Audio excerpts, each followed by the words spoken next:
Syllabus जारी करेगा। Subject परीक्षा पैटर्न पूर्णांक की इसमें पूरी जानकारी दी जाएगी।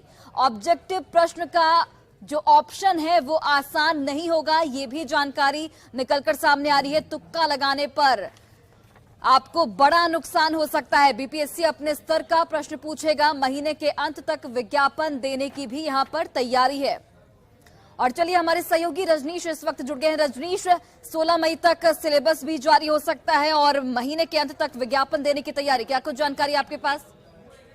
बिल्कुल, देखिए, बीपीएससी और शिक्षा विभाग ने अहम बैठक की है और बैठक में जो है सहमति बन गई है कि अब सिलेबस जो है अगले 4 दिनों के अंदर यानी 16 मई तक जो है सिलेबस जारी कर दिया जाएगा। क्योंकि पैटर्न को लेकर, पूर्णांक को लेकर और जो मार्किंग पॉलिसी है उसको लेकर जो अभ्यर्थी हैं उन्हें अभी तक कुछ भी सही जानकारी नहीं मिल सकी है। ऐसे में ये क्लियर हो जाएगा सिलेबस जारी होने के बाद कि आखिर जो सवाल का पैटर्न रहेगा, जो पूर्णांक रहेगा कितने का होगा और पैटर्न किस तरह का होगा। ऑब्जेक्टिव जो क्वेश्चन की बात आ रही है उसका पूर्णांक 100 रहेगा या 200 रहेगा। हालांकि जो सूत्रों के हवाले से खबर आ रही है कि 16 मई तक जो है पूरी तैयारी है सिलेबस जारी करने की और इस महीने के अंत तक विज्ञापन भी जारी करने का आयोग जो है पूरी तैयारी कर लिया है।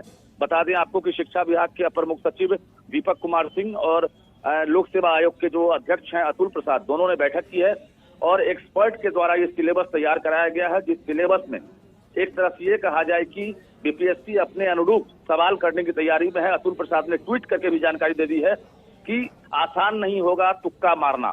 मतलब ये है साफ कि ऑब्जेक्टिव क्वेश्चन में जो है सिमिलर सवाल पूछे जाएंगे, यानी आप तुक्का लगाकर अगर चाहेंगे कि सही जवाब हो जाए तो आपको नुकसान हो सकता है। हालांकि ये भी साफ है कि नेगेटिव मार्किंग नहीं होगा, यानी जो हेडमास्टर की तरह जो परीक्षा होने वाली है, पहले ही इशारा मिल गया है कि जो पैटर्न होगा हेडमास्टर की जो परीक्षा इससे पहले आयोग ने लिया है उसी आधार पर परीक्षा टीचर बहाली में होगी। लेकिन ये क्लियर है कि अगले 4 दिनों में जो अभ्यर्थी है उनके इंतजार खत्म होगा और सिलेबस के बाद ये क्लियर हो जाएगा कि आखिर परीक्षा का पैटर्न क्या होगा, पूर्णांक क्या होगा। जी रजनीश, जिस तरीके से जो नियोजित शिक्षक है उनकी ओर से लगातार इस नियमावली का विरोध किया जा रहा है, लेकिन सरकार पर कोई असर होता यहाँ पर नहीं दिखता। बिल्कुल, देखिए, कई ऐसे पहलू हैं जिस पर जो है लगातार डिमांड किया जा रहा है कि ये जो है मंजूर नहीं है, लेकिन शिक्षा मंत्री चंद्रशेखर ने साफ तौर से इनकार कर दिया है।